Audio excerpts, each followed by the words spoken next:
not a very tall person, so sorry. Hi, friends. Hey, everybody in the back.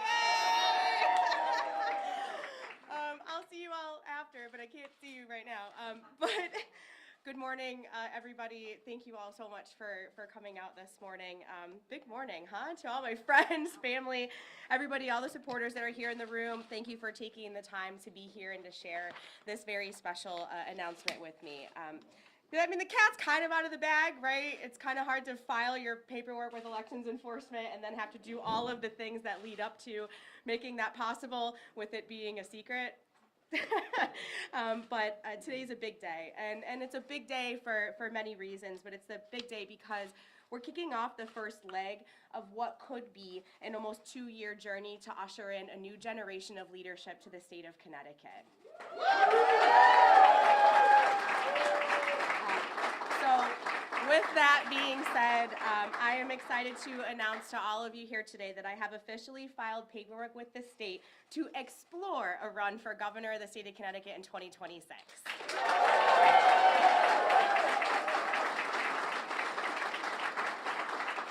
And I'm going to take you down a little bit of path of my why today and why this is happening today and what this means for all of us, because we can and we must do better. Much like all of you here, I refuse to settle. I refuse to stay idle while we watch the decline of our great state, the state that we love. And let's face it, we know that Connecticut is stuck in neutral. More likely, we're in a decline. Taxes and the cost of utilities are simply way too high. Young families like mine struggle every day to make ends meet. We're losing businesses and talent to other states. We have no long-term vision of where as a state we want to go. The politicians in Hartford, we hear it day in and day out, especially now that they're in session. They shrug and they exclaim, oh, well, we're the land of steady habits. It's in a feeble attempt to distract from their own failures. Our state is stagnant because our leadership is stagnant.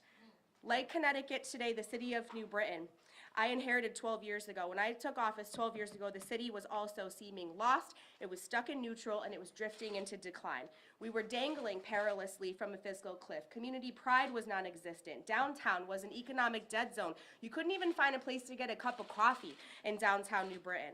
Vagrant activity and public drug use were stifling investment and development, and mismanagement from failed leadership was obvious. We were on the verge of a state takeover of our finances.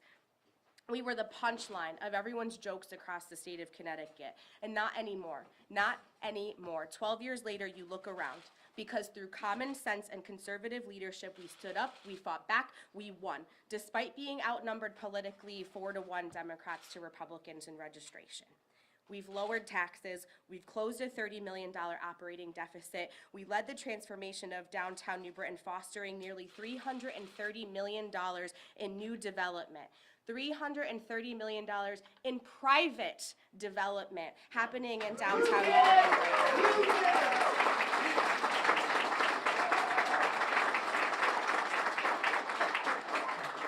We invested over $600 million in new and improved school facilities. We increased funding for school education. We rebuilt our infrastructure and our parks to the tunes of hundreds of millions of dollars. We successfully battled and continue to battle addiction and homelessness. We created a model for the state that the state looks at and utilizes, all while leaving taxpayers a tidy $34 million reserve, and that is just some of our wins. I could stand here for an hour and talk about all of them.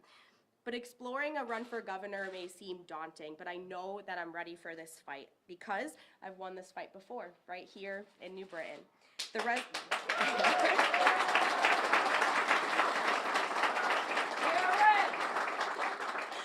The residents of Connecticut shouldn't have to settle. They deserve real results, and I have a proven track record of delivering them.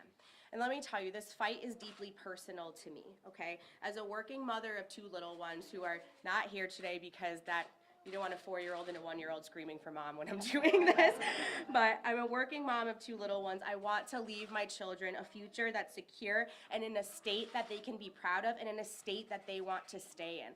How many of us know our kids and our friends? What do? They go out of state, they never come back. See you later. They're going to college in Massachusetts or New York or down south, and they don't come back. Connecticut is not a place that they want to stay. Why? Why is that? And what are we going to do to change that? I'm part of the working class that the Capitol insiders have forgotten about. They have forgotten about Connecticut's working class, and that's why I'm doing this. Someone just like all of you who are struggling to afford groceries, to pay their crazy electric bills, who's shaking their head at the unchecked and reckless spending by Democrats and those in charge in Hartford. It's personal for me.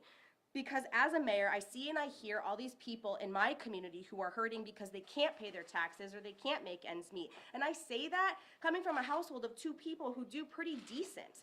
When we're looking at having these conversations, my husband and I, about paying an inordinate amount of money for childcare and looking at how much groceries cost every week and what can we cut back on, there's a problem here, a huge problem. Together we can change that. We can leave behind that dogmatic label of the land of steady habits and bring about real change that will help Connecticut reach her full potential. We can and we will lift up all people of this great state and win for everyone in Connecticut, not just some and not just our friends. Connecticut will be stronger when we openly embrace opportunity, when we celebrate economic mobility, when we free ourselves from the restraints of overtaxation and strangling regulations. Connecticut will be stronger when we give people a reason to invest here, when the spirit of individualism, personal liberty, and entrepreneurship is unleashed. Connecticut will be stronger when we chart a vision for real growth and actively plan for our limitless future. It's all possible. But we have to bring a new generation of leadership to the hallowed halls of Hartford to make it happen. And let me tell you what a new generation of leadership means. It is the same slogan that I used the first time that I ran for mayor in 2013, and ironically enough, it applies now for this next step in my career. A new generation of leadership means strength and decisive action.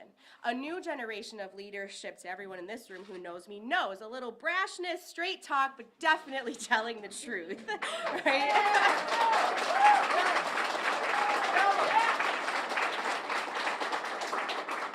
A new generation of leadership means breaking up the good old boys club in Hartford and setting an agenda that actually works for working people. A new generation of leadership means delivering real, tangible results for the citizens of Connecticut. And a new generation of leadership means lowering taxes, cutting the cost of utilities, and making Connecticut affordable. Yes. Yes.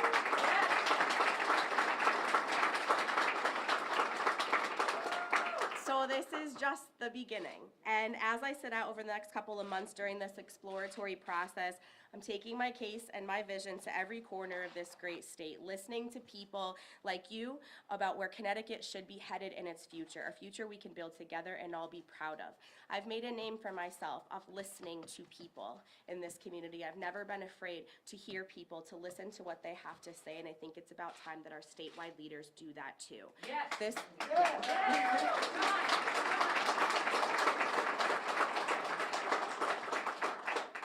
I'm holding back coughing because I just got over the flu last week, so sorry. But this is going to be a long process, and for good reason, right? Slowly, meticulously, steadily, we're going to build this exploratory effort into a vehicle that can potentially deliver the decisive win that the people of Connecticut need and that they deserve. And so to do that, so today, announcing the exploratory committee, setting an ambitious goal of raising $350,000, and I'm obviously going to need all of your help, your family's help, your friends' help to reach that milestone. I need you to not only be supportive of the effort, but to fundraise, to coordinate, to spread the message, to volunteer, to do all that you can, spreading this message on your social media, through your people-powered channels too, because without you, this won't happen. This is absolutely going to be a people-powered effort. I don't have the means to finance my own campaign, to write a check for millions of dollars to do this. A pure people-powered effort. And I'm looking forward to the next several months as I explore my viability, and I hope to make a decision whether to launch a full candidate committee sometime in the fall. But that decision is absolutely predicated on the success of this exploratory effort. But since the news of today's announcement kind of got out, I've been absolutely inundated with messages of support. And so all of them, I have to say this: if you think that I have what it takes to lead the state to a brighter future, show me. Show me by sharing, show me by tweeting, show me by making that contribution. I want people to invest in Connecticut once again, and I'm asking my supporters to invest in me to help get us there. So, ErinForCT.com. I think it's right there on the sign that you can't really see. Sign up, get involved. You can show me and my team that we have the necessary support to take the next step. We're doing Citizens Election Program funding, so that means the maximum individual contribution is $375 per person. So we have limitations, which means that we've got to find about 1,000 of our best friends to donate that max. But I think we can do it. I know we can do it. Yes. I know yes, we can. will. Yes, we will. You know,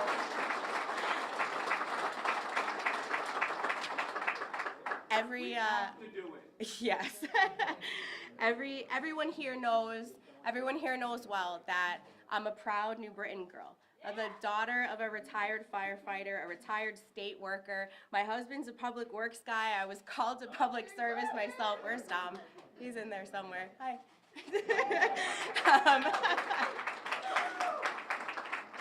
You know, unlike nominees of the past and governors, I can't just write that check myself. This effort certainly does need to be fueled by everyone. And for a long time, we've ran this thing here in New Britain on loyalty and love, and that's what it's going to do. That's what it's going to take to get us there. This is going to be a true grassroots effort that isn't fueled by special interests or just a few millionaires. And from the support and encouragement I've received already, we absolutely have what it takes. I know we're going to get there. I feel good about this. I want to thank all of you for being here today. I'm so excited to be making this announcement. Your support and your encouragement mean the world to me. Now I need you to encourage 10 of your friends too. Connecticut's new generation of leadership is reporting for duty today, and I'm ready to do this.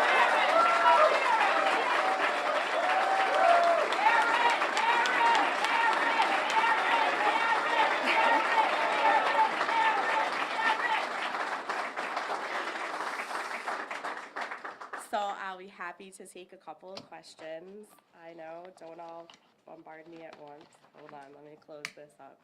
Erin, I'm so ready. you're going to use this to raise qualifying contributions. Yes, sir. For public money. So that, all right, you're going to limit yourself because you, as you know, you can. Yep. Okay. And We have to. I don't see any other way without participating in a citizens election program. I think that this is what CEP was for, right? To level the playing field for people like me who can't self-finance. And it's certainly an uphill battle, but I did it before in 2018 when I ran.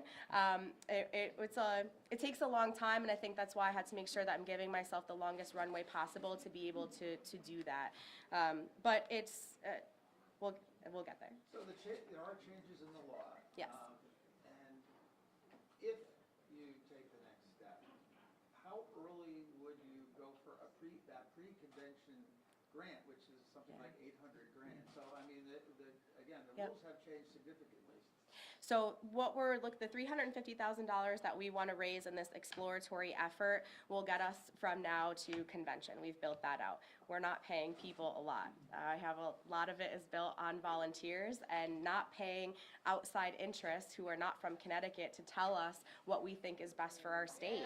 And I think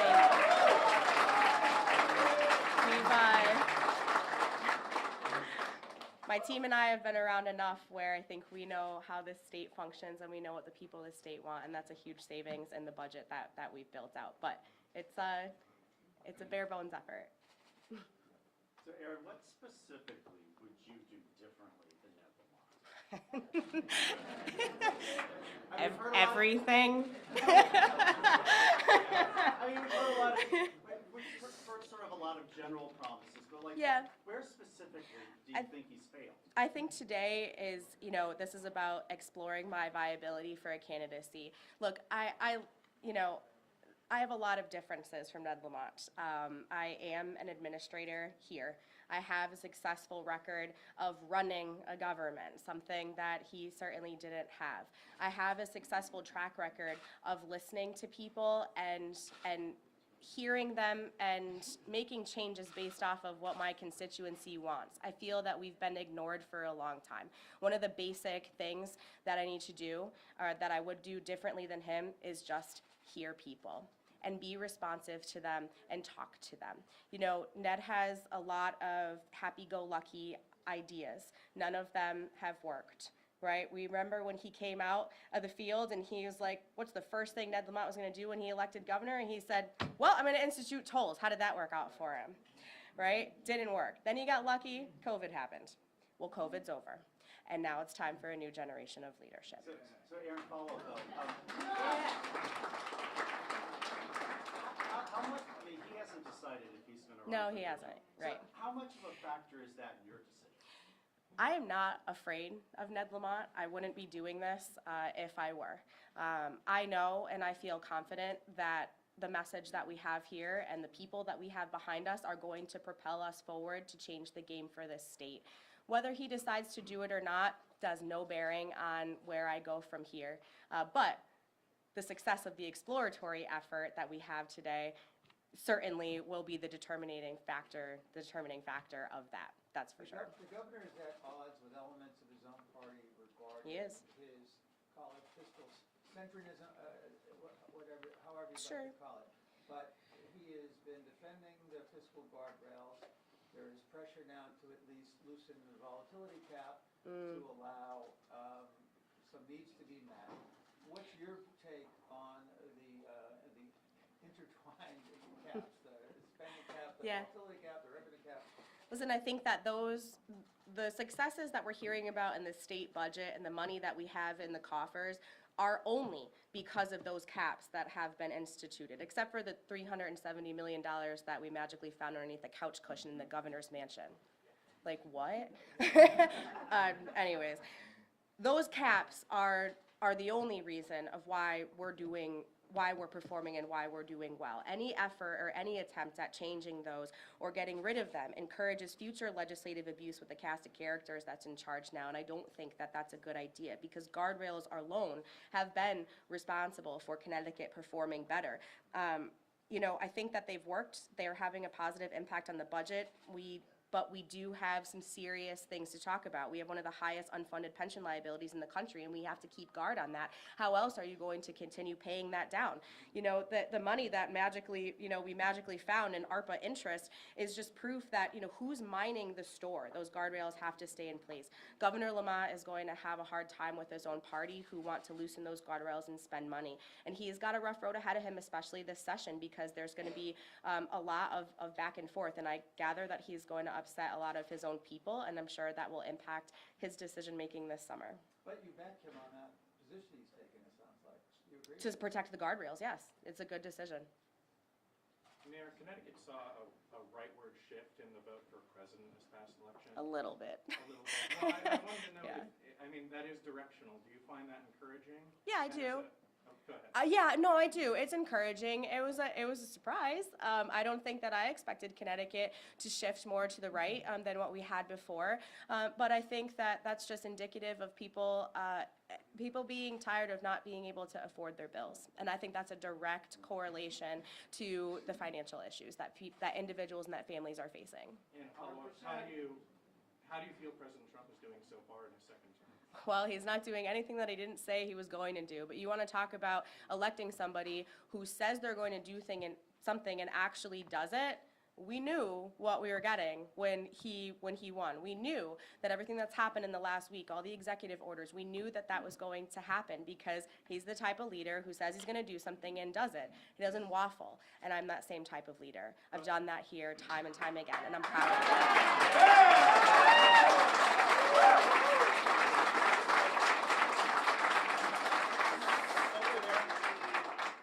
How supportive are you of the moves that the president's been making the last week? Because the governor has come out pretty strongly against, you know, his immigration push.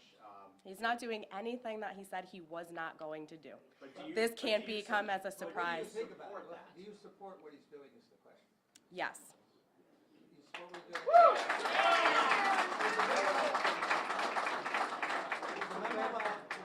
No, we're not going to go down the Donald Trump rabbit hole now. I said yes, I voted for him 3 times, and I'm happy to say that I did. Good for you.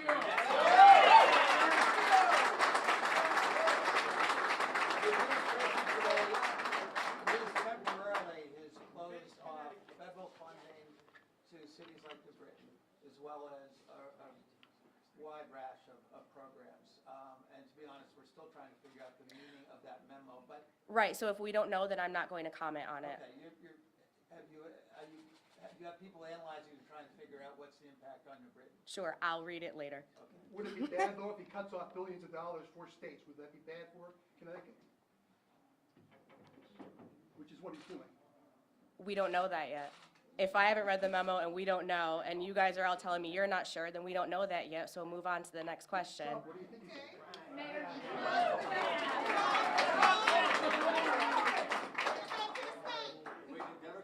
In 2018, you ran for governor. What did you learn from that experience, and what are you going to change this time around? So I've learned a ton from that experience. In 2018, I got in the race really late. And you think about how many years ago that was and what you've learned from that experience. I got in the race late. I was one of a dozen or so candidates. I struggled to raise the money. And I think that's one of the reasons why I have to announce this exploratory effort today, because I need that long runway for the fundraising efforts. But I also know the battles that are going to come ahead with my own party. There's certainly going to be other Republicans that are going to throw their name in the hat, and that's fine. My job right now is to prove that I'm the best candidate to put forward to defeat Ned Lamont and the Democrats. And my battle right now is to prove to the Republicans that I'm their gal.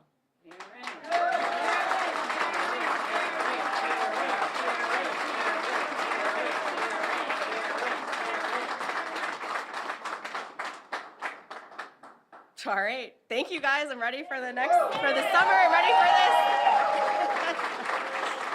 I'm gonna go say hi to all my friends now.